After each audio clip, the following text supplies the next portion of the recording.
Ah, Fraticula arctica, the little friar of the north, the jolly Tammy Norrie, the comical sea clown, the amiable sea parrot, the lovely, friendly, wonderful, cuddly, sweet... no, the puffins have gone absolutely bonkers. It must be time for Springwatch.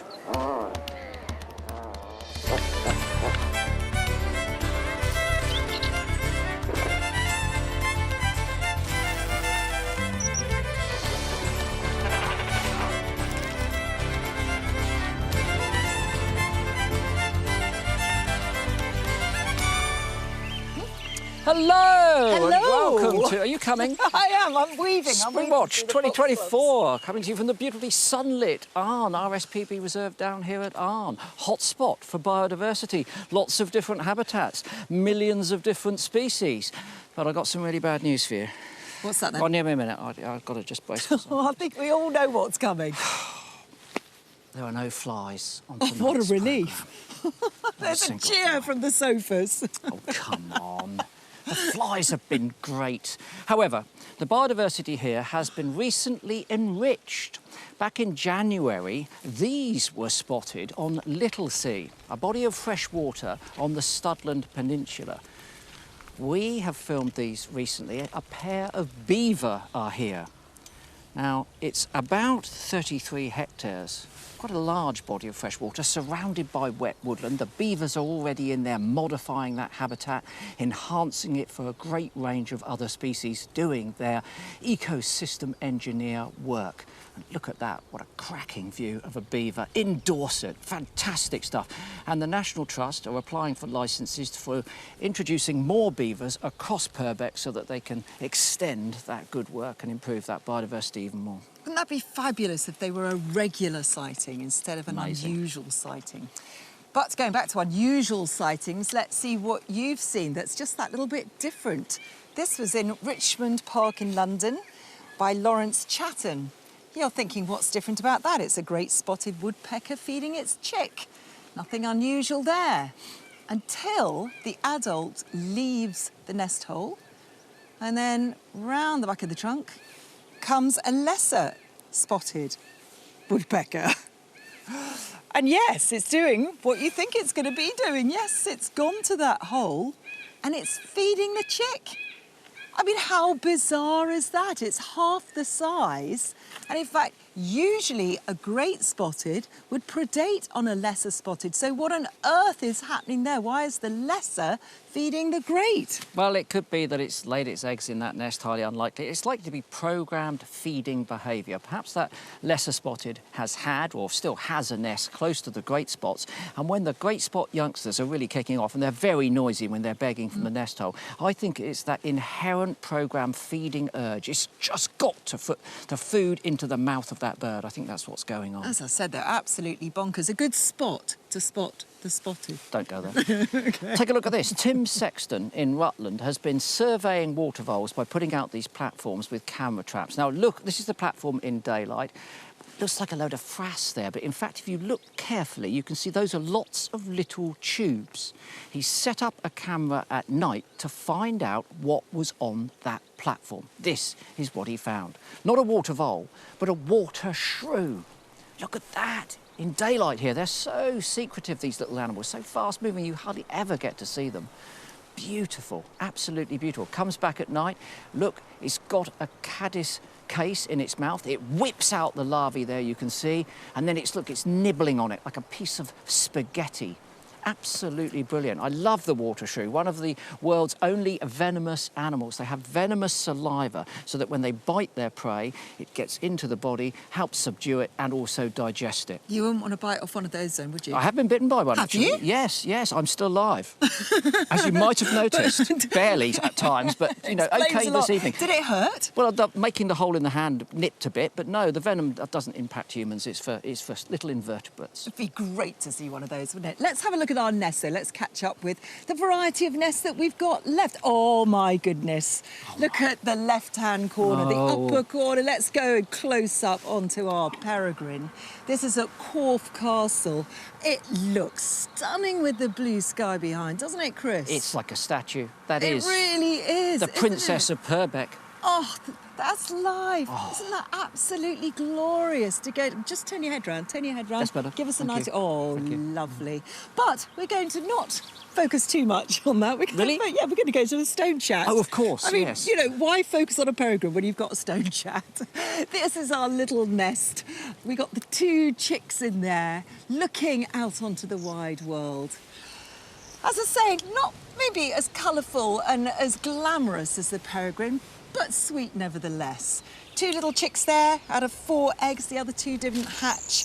You can see the nest is low down in the gorse. Both parents are feeding, plenty of insects. I'd say maybe not as exciting as the peregrine, but a lovely one to watch. You can particularly enjoy the adult male with his rusty chest and his black head. I say they're getting plenty of food, they're venturing out of the nest. Lots of wing flapping. They're ready to fledge, these 2 little chicks. And it could even be tomorrow that they fledge. Beautiful shot of the male again there. But if we go back into that nest, you see those little tufts there? I see the on tufts. That chick? I think it reminds me of the eyebrows of Dennis Healy. If you're of a certain age, you'll remember Dennis Healy. He had these mad eyebrows. Yes, I'm just making sure mine are properly manicured. I don't want you to mock me So that's on live his TV. new name, Dennis, for that little chick. OK, from Dennis the Stone Chat to another heathland specialist. We were showing you them last year, and the female did something terribly atrocious. There it is, on the tree, churring away. It's fantastic, isn't it? I love that. The sound of summer here on these heaths. The nightjar, of course, flying out here, pursuing large moths. That's what it's come all the way from Africa to feed on whilst it's breeding here. But look, not 1, not 2, but 3 nightjars in a procession across the heath. What about that? Come on. How can we possibly top that? With this live nightjar. 2 eggs underneath that bird being diligently incubated. Within an hour, oh, look at that, the squinting eye. The rictal bristles, see those bristles, Nick, just to the left of the eye there? Those are around its enormous gape, its mouth, so that when it's flying through the air, trawling for those insects, those bristles are sensitive enough to be able to instigate last-minute movement so it can catch them in the mouth or stop them from bumping into its eye. And when you're looking at the rictal bristles of a nightjar of an evening, you're getting your licence fees worth. Look at that. I love the nightjar. Always love them. But look at it there. Because I think it looks like it's got a bit of armour plating on it. And as I'm in a naming mood, I know not everybody enjoys naming birds, but I'm going to call it Joan. Joan armour plating. Oh, but the jokes are getting bad tonight, aren't they? We've got a Dennis and a Joan. Come on, you might Move not... on, Nick, move on. You don't like naming Move some on. of you, but it makes you smile, I hope, Nick, anyway. move on, Nick. OK, Move on. Move on. If you've been watching the show this week, you'll know that we've got a wonderful street artist painting a wall by the RSPB Centre. Let's go to him live now. It's Mark Anthony, also known as ATM, and he's painting rare species that are found around on this wall, doing a fabulous job. Look, he's got your nightjar there. I know, it's fantastic. He's got Joan on the wall. And then the wasp, look at the wasp, looks magnificent climbing up the steps there. He's really progressed, and hopefully he'll finish tomorrow, although there is a bit of rain tomorrow, so that's not going to be easy, I think he's going to be working all night, if I'm very honest with you. Be. But OK, enough of the biodiversity down here at Arne. Let's head over to Portland now to join Iolo, who I believe is going to try and make up for the awful faux pas that he made last week when he went out to find live badgers. He's promised us something live tonight. Will he deliver?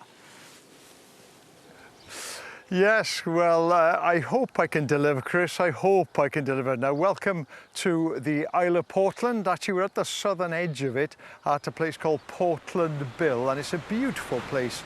Rocky coastline, hay meadows full of wildflowers and singing skylarks here. There's the lighthouse where we were yesterday. That's the bird observatory now.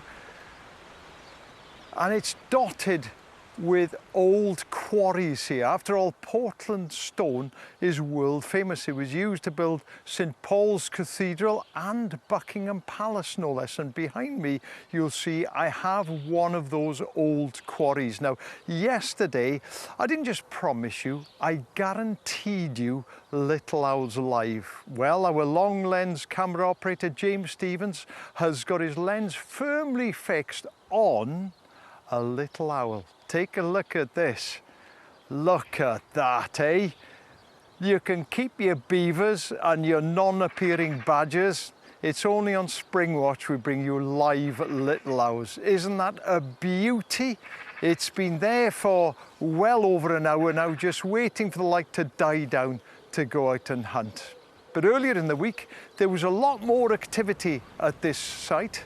The birds, there we are, look at those lemon yellow eyes. Stunning birds, really are. And those white eyebrows, they always look very angry, I think. Look at them. And behind it there is a whole myriad of tunnels where the nest will be. Hops around on the rocks, looking down, staring, looking for prey. And there's been a pair here, they tell me, for around 60 years. Isn't that remarkable? Not the same birds, of course, but they have had birds here, and off it goes to hunt. Now, the big question is, what do they eat? Well, just have a look at this. Have here an owl pellet. Look at that. See how small it is? It's much smaller than the pellet of a tawny owl or a barn owl. You can see those little purple bits. Those are beetle elytra, or beetle wing cases. Now, it's an introduced bird. It was introduced in the 1840s, and in the 1930s there was a big outcry because landowners and gamekeepers claimed that little owls were taking game birds and chickens. So the BTO got in one of their top field naturalists, a lady called Alice Hibbert Ware. And what she did, she analysed thousands of these pellets. And what she found is that the bulk of the little owl's diet was actually made up of invertebrates. Things like earthworms. These birds are feeding an earthworm to their young. Beetles we've got here. Also, she found that it contained a few mice, a few voles and a few small birds, but no game birds. And back in the 1930s, actually hit the headlines. And because of Alice's diligent work, little owls were left alone, and rightly so.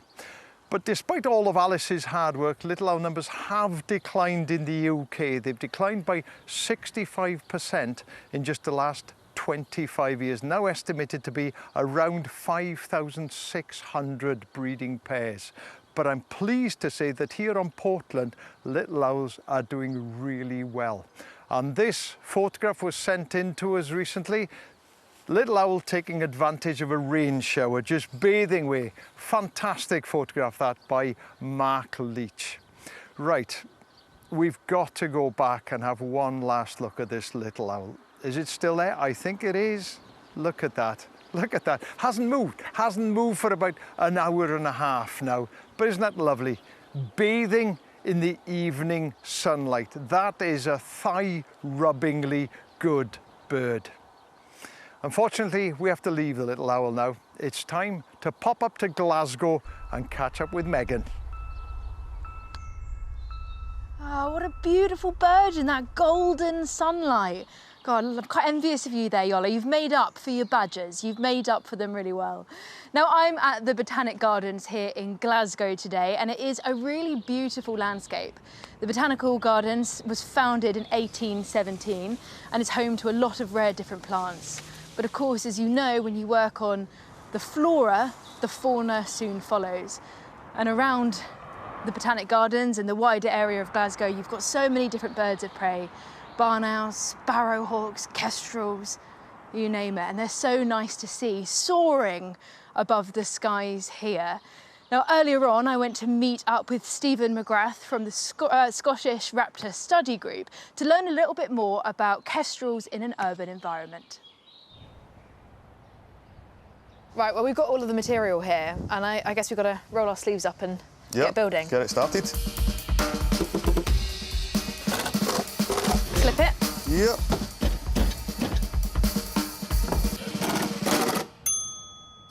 Good. So how many of these boxes have you got active at the minute? 30 roughly. So we've linked up my kestrel boxes with the Central Scotland Raptor Study Group, their kestrel boxes, and it's one of the biggest studies in the UK now. For kestrels? For kestrels. That's great, isn't it? It's like the power of collaborating with one another, getting all that data together. We get them red ringed so we can see how far they're travelling, how long they're living for. So good for their conservation, isn't Definitely. it? With the bird box built, Stephen invites me to join licensed ringer Mark and his assistant Jackie to ring some kestrel chicks being reared in one of his established nest boxes. Very excited because you've got some kestrel chicks. Yeah. Tell me a little bit about what the plan is. We're going to ring the chicks with two specific types of ring. One's a metal ring and one's a colour ring. That will enable us to identify individual birds. The big question for us is, we know kestrels are in the decline, but why are kestrels in the decline? And hopefully that projects like this will help us come to that answer. So the good news is we've got 3 healthy chicks. So we use very specialised rings supplied with the BTO. This also gives the opportunity to collect other important information by measuring the chicks. So that all this data is vitally important for the science of understanding these birds. Yeah, especially because changes are happening to these populations so quickly. Yeah, there's lots of things that are pressurising these little birds. If there's no natural nest sites like holes in trees or crags, then these birds have difficulty finding a nest site. So these 50 boxes that Stephen and the Central Scotland Raptor Study Group have put up undoubtedly are helping these birds. How does that feel for you, Stephen? That's very rewarding. Yeah? To think that you're putting a contribution into getting the population up again. This project is tremendous in terms of getting a little snapshot about how kestrels are doing here, and it's great to see they're doing really, really well. Hopefully these little guys go off, have a very successful adulthood, breed in some of your boxes and have a wonderful old kestrel time. Right, you need to go back to your nest. The work that Stephen and the Scottish Raptor Study Group do is so critically important, especially for kestrels, because in Scotland, this is where they're declining the most. We've lost 67% of them since 1995. That was the year I was born. It's incredibly sad. But Stephen is working his utmost hardest to do what he can for this species, and he's installed cameras into his nest boxes, and we can take a look at one of those live. We've got some young chicks here. A handful, how many are there? About 4, I think. Looking very, very fluffy, very cute. A little way to go before, they're eating something at the back there. Have they got a shrew or a mouse or something? Well, just been fed by the adult, clearly, and they're bickering over who's going to get to eat it. But you know, of course, that kestrels' main source of diet is rodents. They'll hunt along, you see them hovering, it's a joy to see, and they'll get things like mice, shrews, rats occasionally. They'll hover, pinpoint them with their eyes, very visual hunters, and swoop down on an ambush attack. And then they'll take them back to either their nests to feed their chicks, or like this adult here, it's got 2. It's got 2 to come and eat. Beautiful birds with that grey head and that chestnut, beautiful dappling on the back. But there's been lots of research looking at how these birds are feeding, their diets compared to rural populations and urban populations. And one thing we know is that kestrels that live in the city are slightly more flexible, perhaps, in their diet. They feed predominantly on things like small birds, or large birds, medium-sized birds, as this one is eating this pigeon here. And they'll still use the same hunting strategy in terms of an ambush, but rather than hovering, they'll sit on a perch and jump down on a bird that perhaps isn't very well, isn't particularly doing brilliantly. But they're also flexible in another way in the cities, in the terms of how they lay their eggs or when they lay their eggs. So both male and female will come back to the breeding season, their breeding spot, between March and May, and they can decide when to lay their eggs a little bit more flexibly. They're not, because of their diet, restricted to the emergence of caterpillars like lots of our smaller birds are. But they can lay, you know, towards the end of March or towards the middle of May, and they can still do well in that scenario. So these 2 adaptations, being able to change their diet in the cities and deciding when to lay, gives them a little bit more flexibility that you think on the surface they might be doing okay.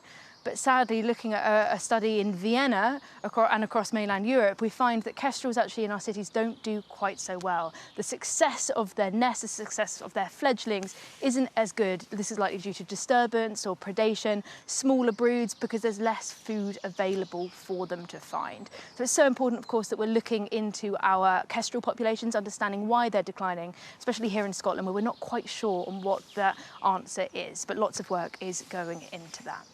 Now, of course, when we're looking for biodiversity, we often look to the treetops or to the ground to see what's going on. But we cannot forget life under the water, because it's so biodiverse and enchanting, especially along the Welsh coast.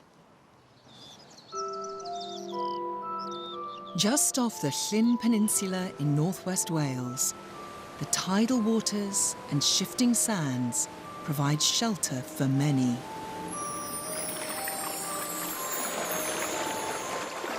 These shallow seas may look barren at first, but a keen eye reveals hidden life.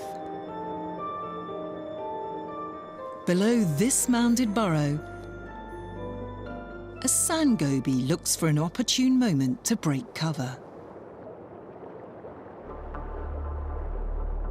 As a watchful greater weaver lies in wait, and the deadly shadow of a cat shark skims overhead.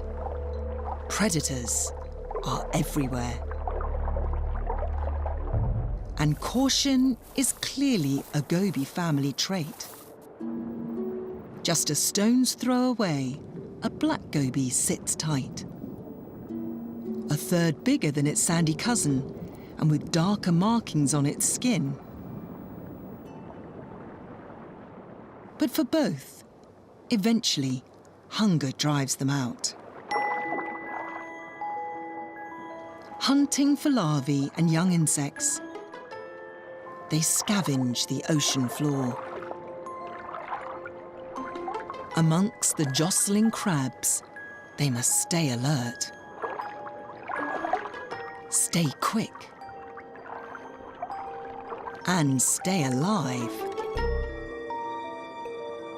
When every mound can hide a hungry mouth, blending in is also vital. But while some creatures are doing their best to hide, for others, spring is the season to stand out.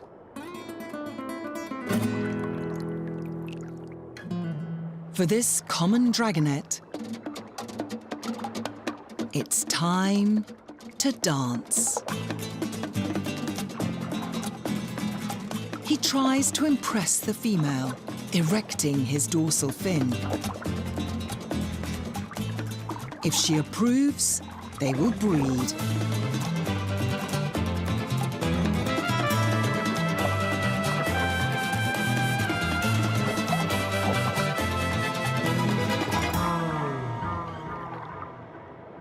But this time, his dance is denied. The black goby is having more luck on his search for a meal,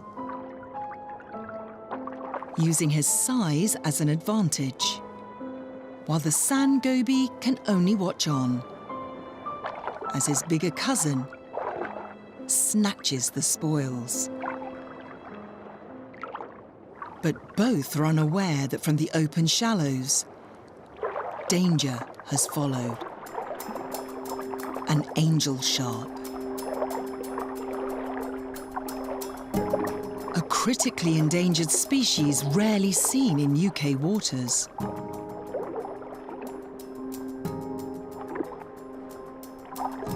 At just 30 centimetres long, this is a juvenile. Already learning the mastery of camouflage.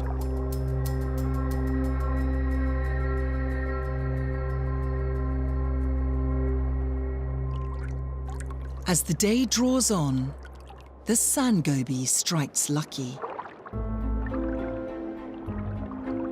An unfortunate crab has met its end, and the small, nimble sand goby takes full advantage.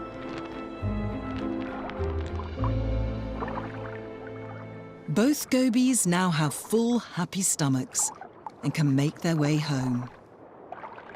But not everyone has eaten.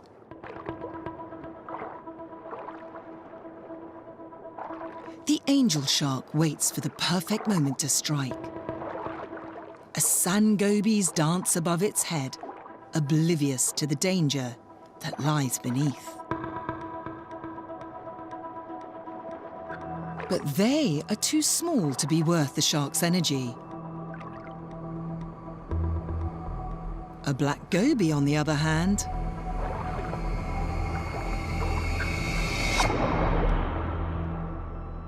the angel shark's strike is swift. And proof that these shifting sands hide far more than meets the eye. The angel shark may well be named after its shape, but it's devilish by nature. The ferocity, the way it took that goby is incredible. And that, we think, was the first time that this species has ever been filmed in UK waters. Oh, it's a first. That's exciting stuff, isn't it? Amazing. Now, as you know, every time we come to a reserve like this, we've put our cameras all over it so we can see the nests. But this year we've also got these, and these are wildlife microphones.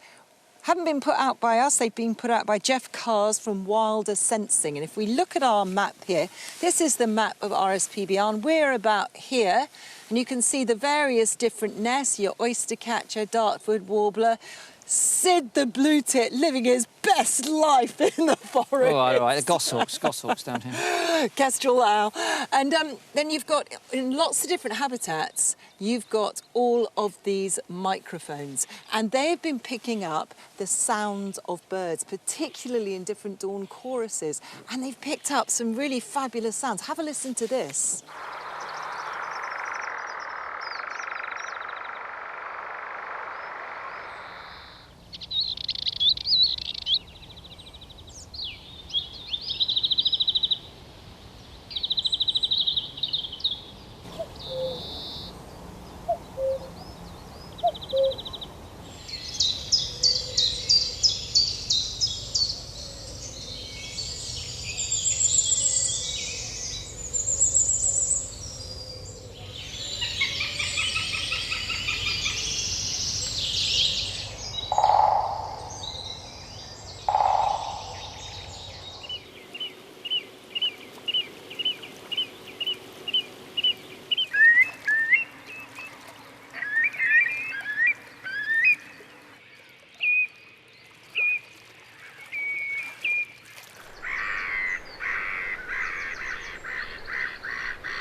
Quite blissful, wasn't it? Quite therapeutic, actually, listening to that. Like a mindful moment in the middle of the show. It was rather Certainly lovely. was. But those microphones were out for 46 days. They recorded for 7,000 hours, and they recorded no less than 436,000 calls of 89 species. That is a tremendous amount of data. Far too much data for any human ears to trawl through. So, software from Cornell Lab in the United States was used under license to analyse all of that. And the first thing that we can learn by crunching all of that data through that AI software is presence or absence. Which birds are there and which birds are not. And here is a diagram showing the proportional number of calls, not necessarily birds, but calls that were recorded. So you can see the greatest number of calls recorded on all of this data came from chiffchaffs there at the top left. And then second up was oyster catcher, very noisy vocal bird, lots of shoreline here, perhaps not surprising, and then we work through goldfinch, greenfinch, so on and so forth, until you get down to others at 9%. So this is quite a useful tool. It tells you which birds are there, or which birds are calling most frequently. But of course it can also tell you when they are calling, and then you can contrast when they're calling in different habitats, and we can do that now. So we've got a graph here, well, a pie diagram sort of thing, that is, and I do mean sort of thing as well, that represents woodland, and another one over here for heathland. And we're going to look at that dawn chorus. So at 3 in the morning, the woodland is silent. It's darker in the woodland than it is on the heathland. But over in the heathland, look, we've got a spike of calling already coming from the robin. If we roll this forward, we go forward here, we see that by 4 o'clock we've got activity in the woodland, and it is the song thrush here and the wren which have started up. And look, by 5 o'clock the wren is reaching a crescendo. What's happening at the same time on the heathland? 4 o'clock the robin is really singing its little heart out, and then we go to 5 and the goldfinch has taken over. The robin is completely dropped off. And these are proportional, so the higher you can see here, the greater proportion of those birds by some significant margin. OK, Mick, let's move through to late morning towards lunchtime. What time do you want? OK, let's say sort of it's 11 o'clock, 12 11 o'clock, 11, 12, OK. So here in the woodland, the wren is still dominating the sound. You know what it is, it's the little bird with the big voice, and it's still pumping it out at midday here.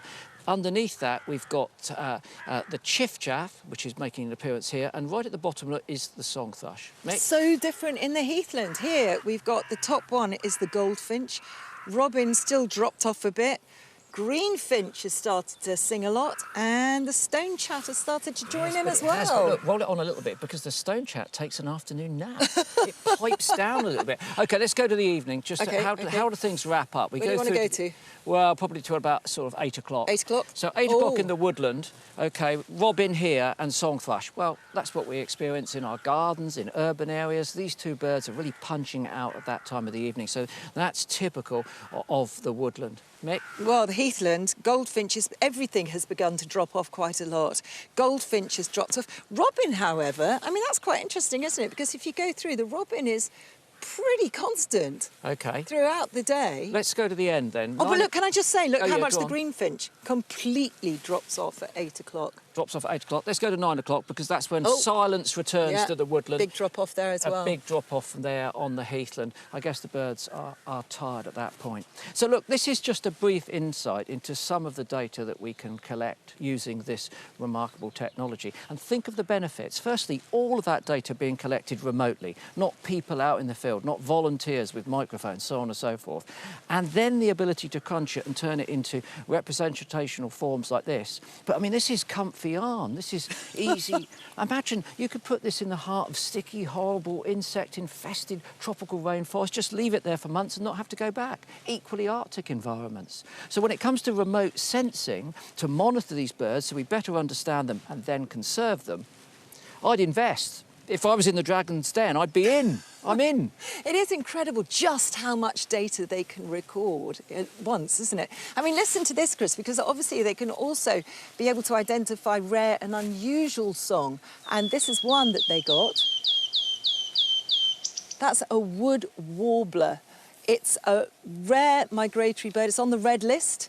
Usually you'd find it mating in Wales, in temperate rainforests. So it was probably just flying through here. But again, great to know that it is just flying through. We've got to say, here. no humans picked that up. Only these remote recording devices sensed that wood warbler. Everyone else missed it. People are scared of AI, but when you can use it for something like this, it's revolutionary, isn't it? It will be. It will be indeed. Listen to this sound. Listen to this sound. What do you think that is? Well, I shall tell you. It's the bird that Iolo is going to tell you all about right now, isn't it, Iolo? Yes, indeed. All will be revealed shortly. All will be revealed. Now, welcome back to a very sunny evening here in Portland.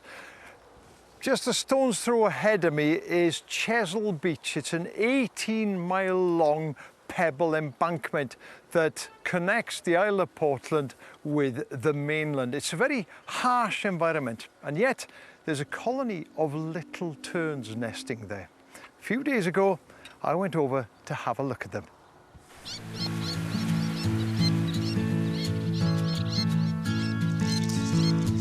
I'm on my way to see one of my favourite seabirds. It's small, long-winged, elegant, with a very distinctive call. It's the little tern.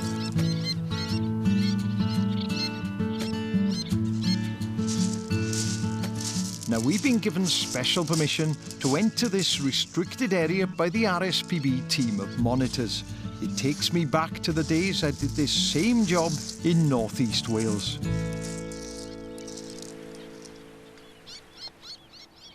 This colony at Chesil Beach is the only one in the southwest of England, and it's our second rarest nesting seabird with just over 1,400 pairs. That means that every colony, every single nest is now very precious.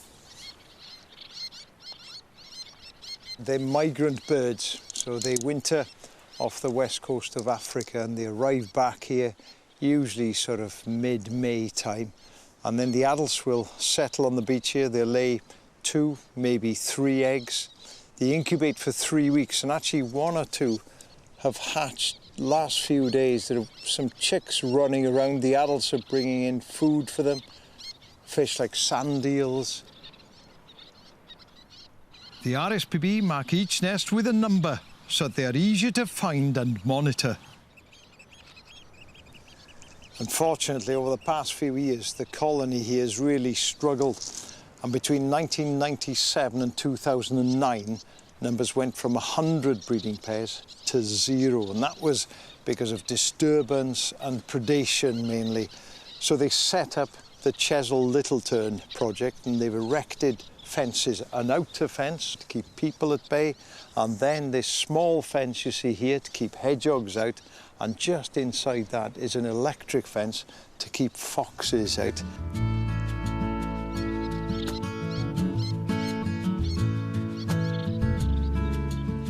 The team here, along with an army of volunteers, have been working hard day and night, monitoring, keeping an eye on the terns, and thankfully all that effort has been rewarded. And so far this year, they've counted 39 nests, which is brilliant news.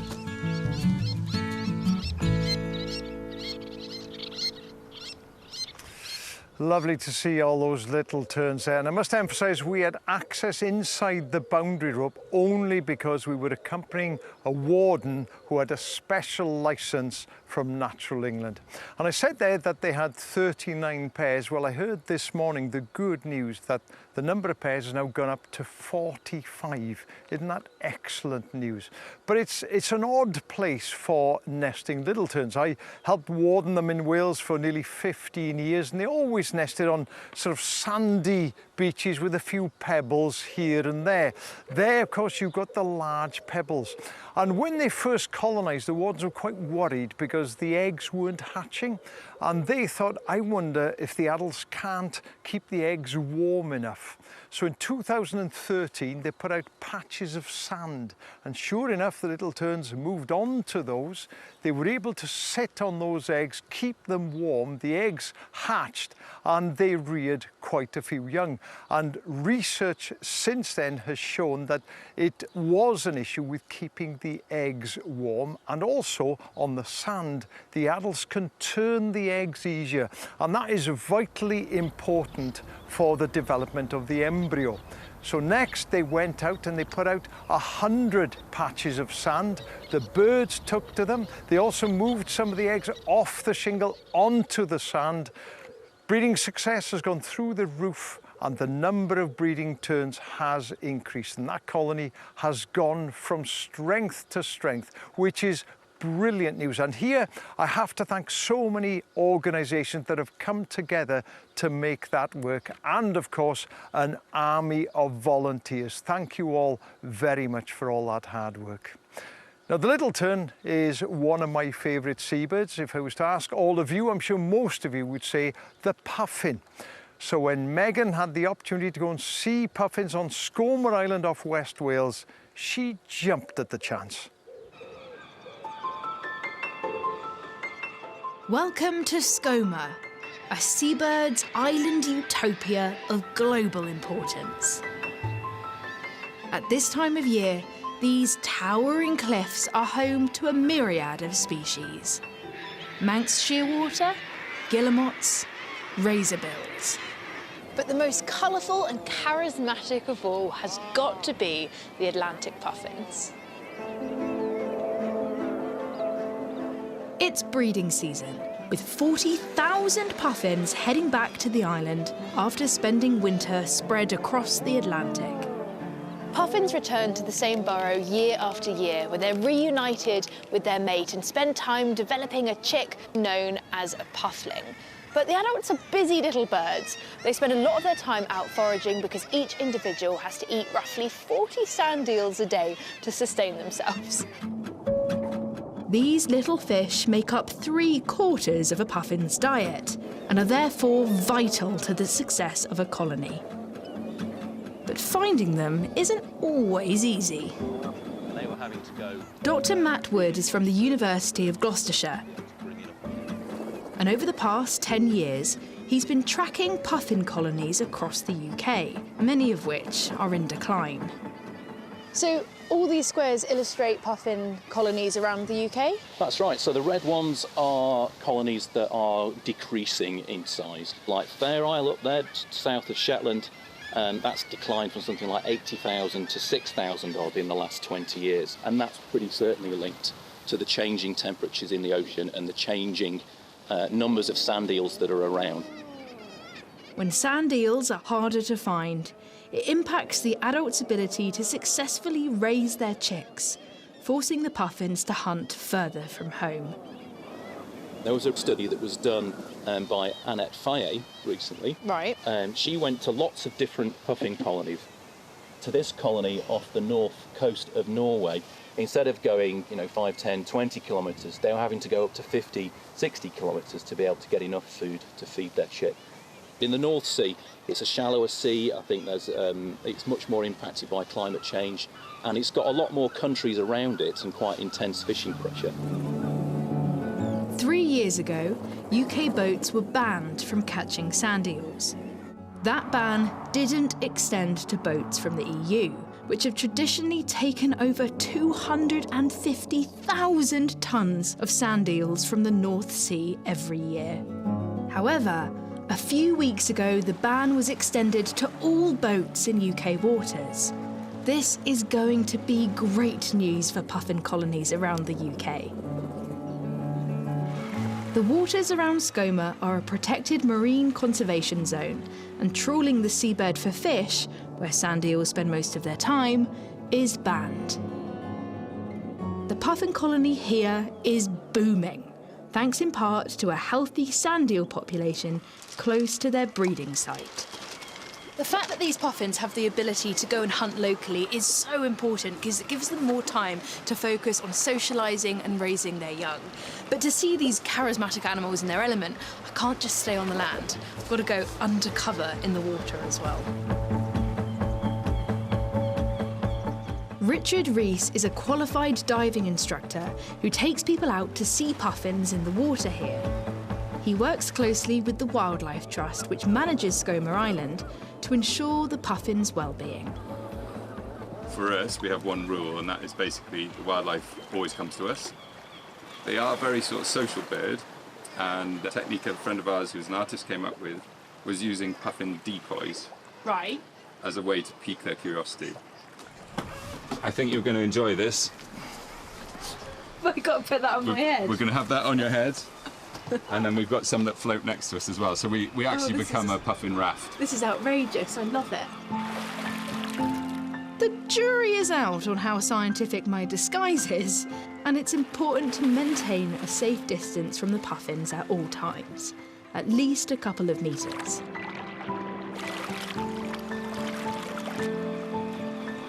But the puffins don't seem bothered by me being here.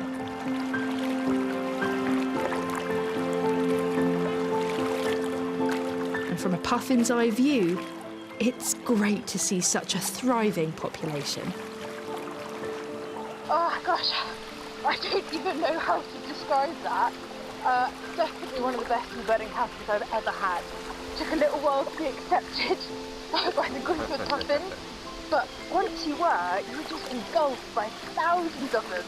Well, it felt like thousands of them, and they were everywhere.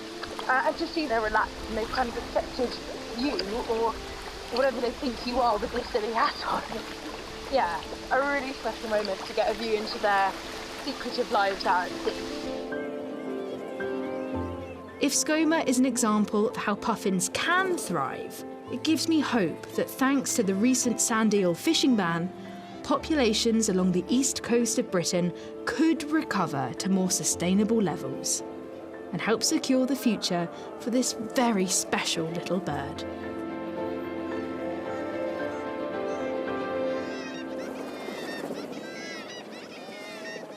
How amazing was that to be able to get in the water with the puffins? I'm a tiny bit jealous of Meg's there because, as you know, puffins are one of my favourite birds. We are aware of that, yeah. One of my favourite birds, but very sadly, a fast declining bird.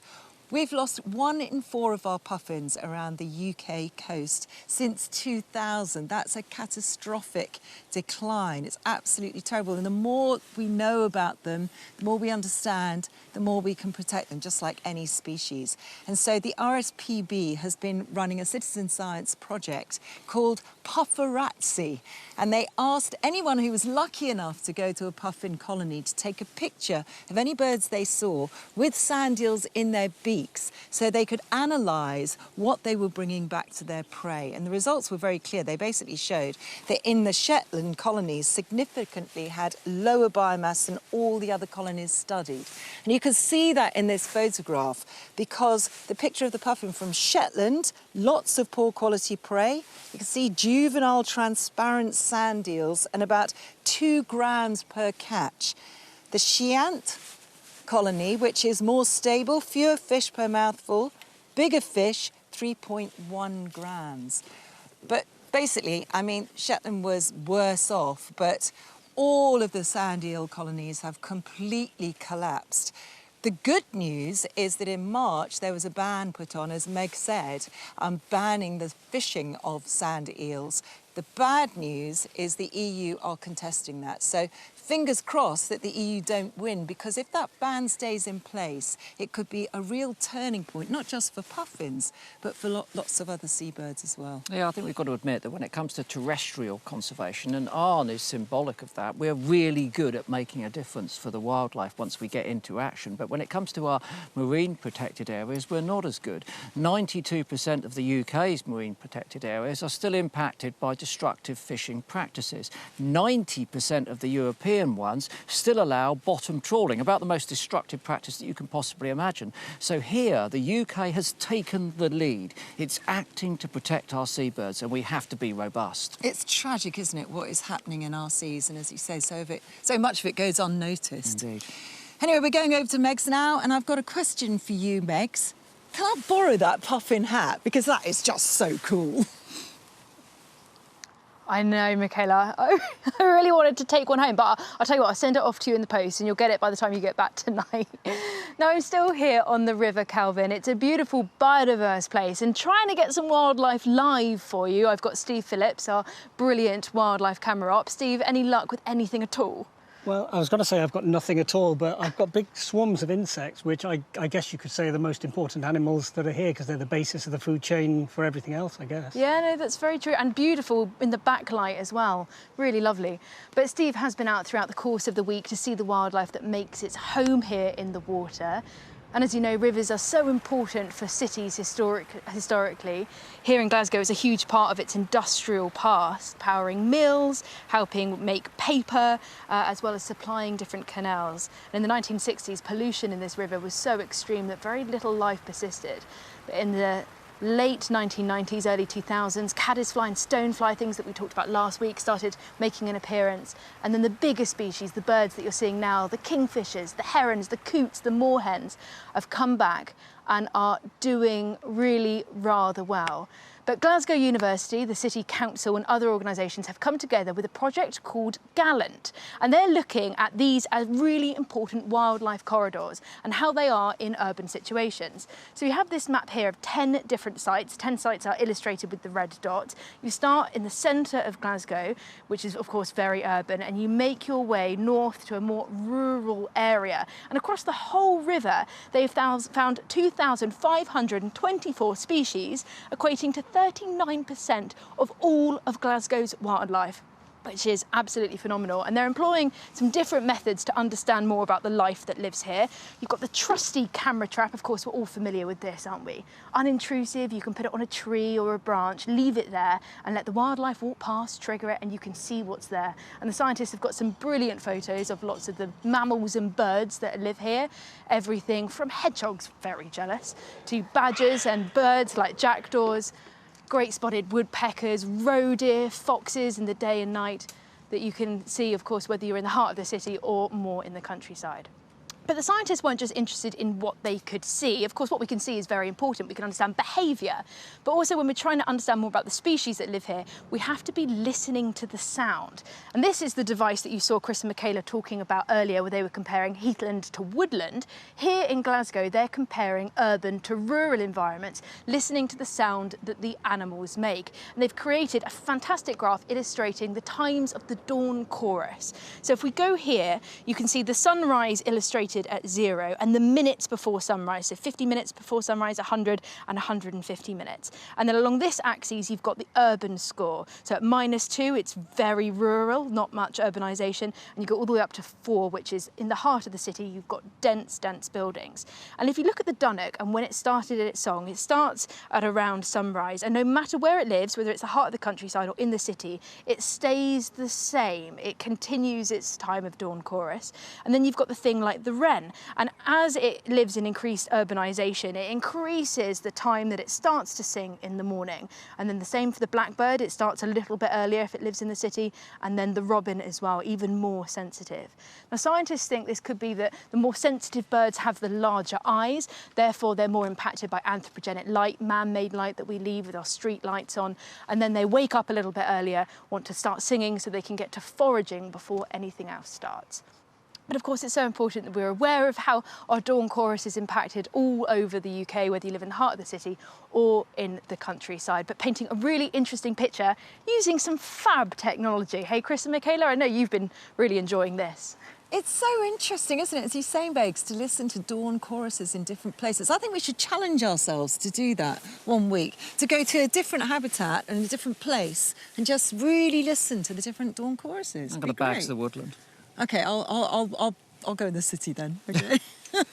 Now, one of the nests that we've been bringing you for the first time this year has been an enormous privilege to watch. We can go to it live now. It's inside an artificial nesting bank for sand martins. Now, you can't see the young at the moment. There have been 5 in there. They were down at the base of the tunnel, and there you can see them peeping out, because the adults have started to feed them at the entrance to the tunnel. Now, we've seen a sparrowhawk coming in here.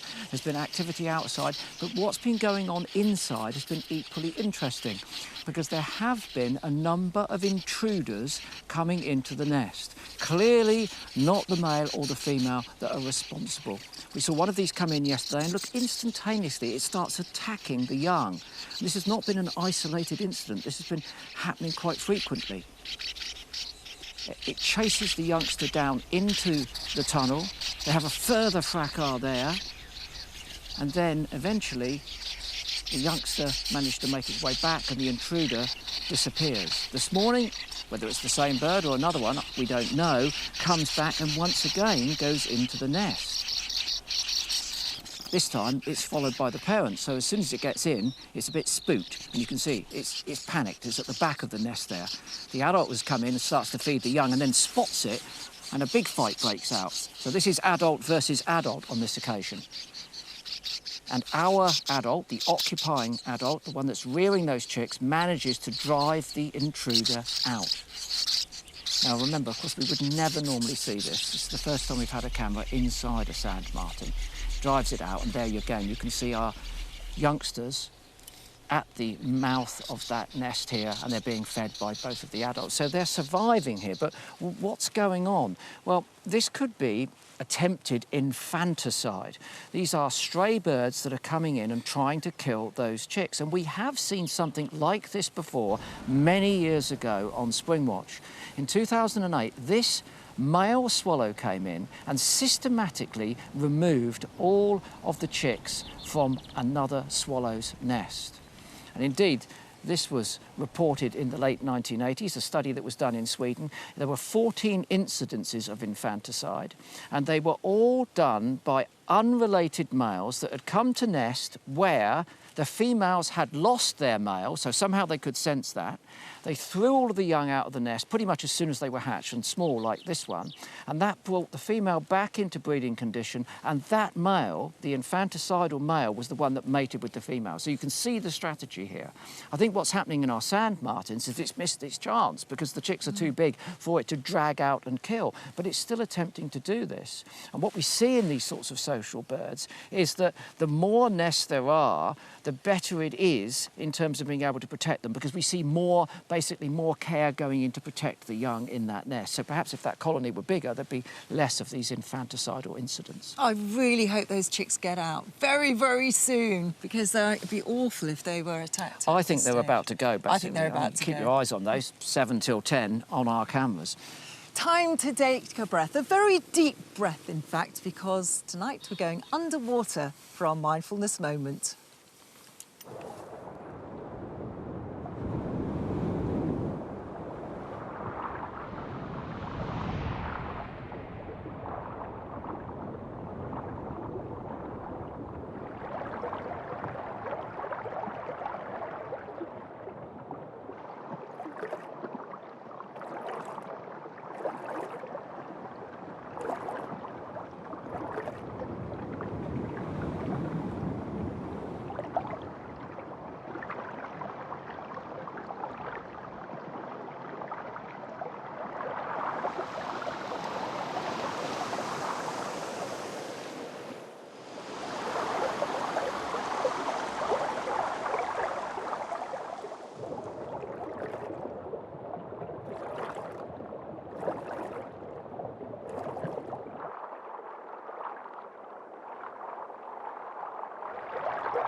Absolutely beautiful. It looked really tropical, didn't it? It made me feel really calm. That. Amazing. Very, very calm.